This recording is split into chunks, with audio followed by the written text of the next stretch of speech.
Assalamualaikum warahmatullahi wabarakatuh. Ketemu lagi dengan saya Bang Jari Bidung. Hari ini alhamdulillah kami punya kesempatan yang sangat istimewa bisa berjumpa kembali dengan Pak Mayor Jenderal Sunarko.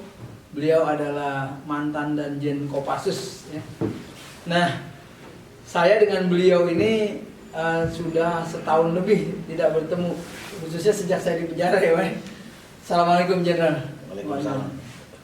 Saudara-saudara, ini masih kita mengingat 100 tahun maksud kami, 100 tahun lahirnya Pak Harto yang kemarin dirayakan di Masjid Atin pada 8 Juni tentang reformasi. Nah, beliau adalah bagian dari petinggi militer di Orde Baru.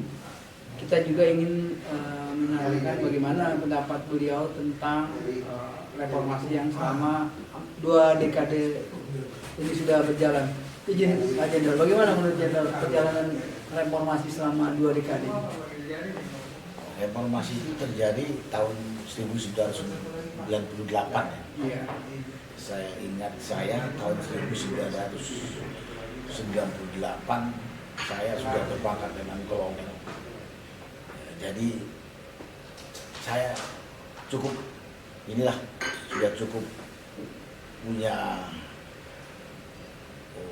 data pengetahuan tentang kondisi negara lah. Kemudian dihadapkan dengan sekarang tahun 2021 sudah 20 tahun lebih. Ya. Kalau menurut saya reformasi yang terjadi ini malah mundur. Kalau menurut apa yang saya rasakan, kondisi sekarang 2021 ini lebih jelek daripada tahun 98. Kenapa saya katakan begitu? Saya melihatnya dari beberapa sisi aja lah. Dari sisi hukum sekarang lebih nggak jelas, Ada orang mengatakan tajam ke bawah, tumpul ke atas. Kalau saya bilang sekarang kan tajam ke oposisi, tumpul ke pemerintah. Ya, lihat aja yang sekarang sedang berjalan, dan saya juga pernah alami yang sedang berjalan, yang sekarang dihadapi oleh Habib Rizik. Apa yang dituduhkan itu nyatanya tidak. Yang kita punya data tidak lebih besar, tidak lebih berat, tidak lebih besar dari yang dilakukan oleh pihak lain, oleh pilkada dan kerumunan lain. Jadi ya, itu dari sisi hukum dan lain-lain banyak. Saya bilang, kalau saya katakan tajam ke oposisi, tumpul ke rejim pemerintah. Dari sisi ekonomi, dulu era 98 itu berapa dolar? Sekarang berapa sudah? $1 7.000 apa berarti? Ya sekitar 7.000 sampai 8.000 satu. Masih ada yang namanya subsidi buat bakar, subsidi yang lain-lain. Sekarang subsidi cabut, hutang negara, Masya Allah, nggak tahu itu nanti mungkin siapa yang bayar gitu? Yang bayar mungkin anak cucunya Bang Jali, siapa anak cucu saya lah kalau nggak. Alhamdulillah ya, jangan sampai ya. Jadi dari sisi itu dan yang lain-lain, kehidupan demokrasi. Kemarin saya dengar ada satu diskusi di Gedung Juang itu antara Pak Rizal Ramli dengan ada senior saya yang namanya Jenderal Purnawirawan Agus tadi mengatakan sekarang ini yang terjadi adalah demokrasi kriminal. Saya setuju betul. Karena apa? Orang yang bersuara berbeda pendapat dengan rejim langsung dikriminalisasi. Makanya tidak menjadi lebih baik setelah reformasi 98. Kondisi saat ini dibandingkan dengan kondisi sebelum 98. Itu pendapat saya. Oh, gitu. Jadi malah justru ada kemunduran ya? Ada kemunduran. Jadi dari sisi politik, ekonomi, dan hukum. Jadi disorientasi reformasi berarti. Iya, apalah namanya. Yang jelas tidak lebih baik. Nah, ini kan salah satu dari amanat reformasi itu kan adalah kalau tidak salah ya, itu kan menerbitkan TAP MPR nomor 13 tahun 99 tentang pemberantasan korupsi dan KKN. Tapi apa yang terjadi hari ini, misalnya seperti kita ketahui, KPK nasibnya seperti ini, kemudian oligarki yang makin kuat, bahkan lahirnya undang-undang Omnibus Law yang sampai saat ini masih tetap diprotes oleh masyarakat, khususnya buruh ya. Bagaimana pendapat Jenderal tentang korupsi di era Jokowi ini? Waduh, sebetulnya ini udah masuk perlu ditanya ke saya gitu. Menteri saja udah ngomong bahwa korupsi di era Jokowi ini jauh lebih parah daripada era sebelum atau era Orde Baru. Yang ngomong itu Menteri Polhukam lagi, Mahfud. Dan memang itu benar. Sekarang yang namanya korupsi sudah kasat mata dan penanganannya nggak jelas. Kenapa saya katakan penanganannya jelas? Banyak sekali kasus yang pelakunya kasat mata nggak ditangkap-tangkap atau nggak tertangkap-tangkap atau memang nggak ditangkap. Nggak perlu pakai kayak ada namanya Harun Masiku, ada kayaknya kasus Asabri segala macam. Nggak jelas. Begitu. Ya udahlah, yang paling gampang yang ngomong pejabat negara kok. Mahfud Menko Polhukam mengatakan Di rejim yang sama. di rejim ini lebih parah korupsinya daripada era Orde Baru. Memang faktanya seperti itu.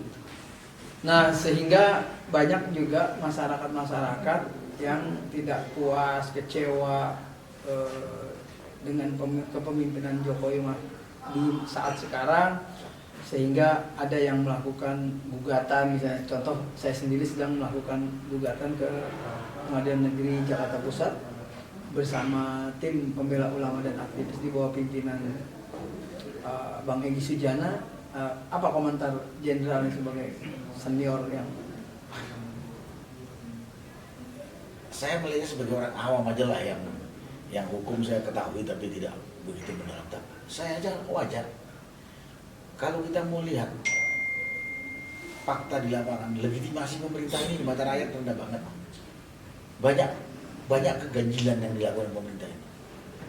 Sedang kondisi masa Covid gini, diundangkan beberapa undang-undang baru. Ada undang-undang tentang KPK ya, ada undang-undang tentang Omnibus Law, siapa lagi, ada undang-undang apa lagi. Dan saya lihat, setahu saya undang-undang itu kan setelah dirembukan antara legislatif dengan eksekutif harus ada masa sosialisasi. Ini kan enggak, ujuk-ujuk diundang lahir lagi. Lahir gitu. Bahkan malam-malam. Bahkan malam-malam. Ini menarik kayak malam nih. Malam-malam. Dari mulai hasil pemilu yang Malam-malam juga. Malam. Nah ini kondisi lagi orang nggak boleh keluar karena ada pandemi Covid, keluar undang-undang tanpa sosialisasi yang memadai. Bahkan kadangnya waktu debat di sini draftnya pun belum dibagikan atau sudah diterbitkan. Nah, terbitkan. Ini kan menimbulkan banyak pertanyaan. Atau kalau kita meminjam istilahnya Bang Jainal Arifin Mukhtar, ini sebuah undang-undang yang penerbitannya justru melanggar undang-undang, kira-kira begitu. Bisa jadi. Tanpa sosialisasi, kita ini dianggap apa? Kita ini kan yang akan menjadi objek undang-undang. Masa kita nggak kita kan subjek atau objek? Kalau gini kan kita jadi objek doang. Padahal kita tahu di pelajaran itu bahwa suatu undang-undang dibuat harus berdasarkan penelitian, terus berdasarkan diskusi sosialisasi antara eksekutif dengan legislatif dan ada sosialisasi melibatkan para akademisi dan sebagainya. Ini malam-malam lahir gitu ya. Jelek gitu ya. Jelek. Nah dari situ kan kita setolol-tololnya orang pun bilang, ada apa ini? Sepertinya ada yang disembunyikan. Dan faktanya memang banyak yang tidak diterima karena banyak merugikan rakyat yang menjadi objek dari undang-undang itu. Bagaimana terus? Dari situ kan kita bisa lihat legitimasinya rakyat di mata legitimasinya pemerintah di mata rakyat itu rendah banget. Sehingga kalau ada apa-apa, bener ini. Apa isinya katanya?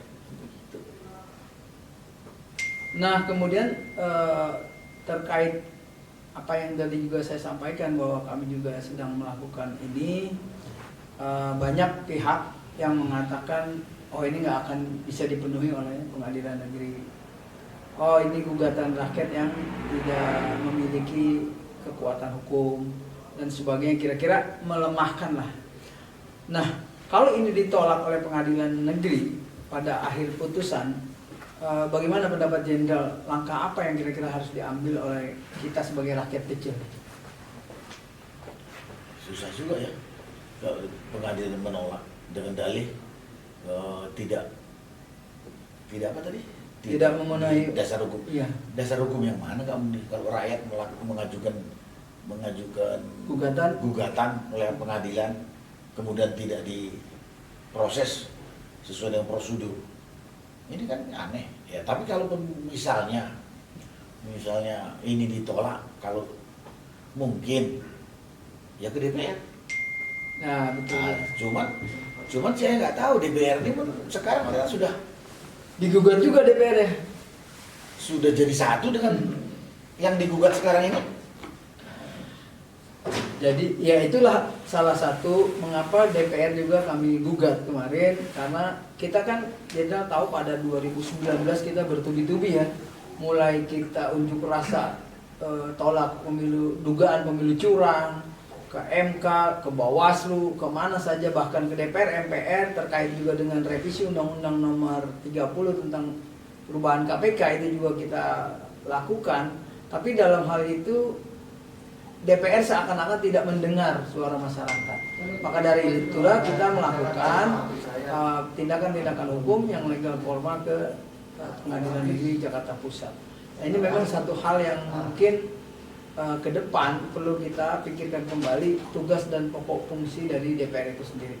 Akan tetapi DPR ini kan hari ini yang mestinya dia sebagai lembaga kontrol terhadap eksekutif, justru dia menjadi lembaga katrol. Nah itu, jadi kalau kita ke DPR lagi, rasanya kita nggak didengar lagi nih Jenderal. Barangkali Jenderal bisa memberikan arahan kepada masyarakat tentang langkah-langkah. Ya susah kita memberikan arahan bagaimana, karena sebetulnya gugatan ini sudah benar, banyak ketidakpuasan rakyat dan kita salurkan melalui pengadilan. Di Bang Jali salurkan pengadilan, tapi kemudian pengadilan menolak. Saya tadi katakan kalau menolak coba dia jual ke DPR. Saya juga tahu kalau DPR ini pendukungnya pemerintah nih. Setahu saya partai yang menjadi oposan itu PKS sama Demokrat begitu. Cuma dua. Sekian banyak partai. Kalau terjadi lagi di sana voting katanya. Ya pasti kalah. Kalah lagi kan. Jadi ya saya berharap sadar lah. Nah, saya sekarang menyitir. Saya berharap dia sadar atau waras lah segera.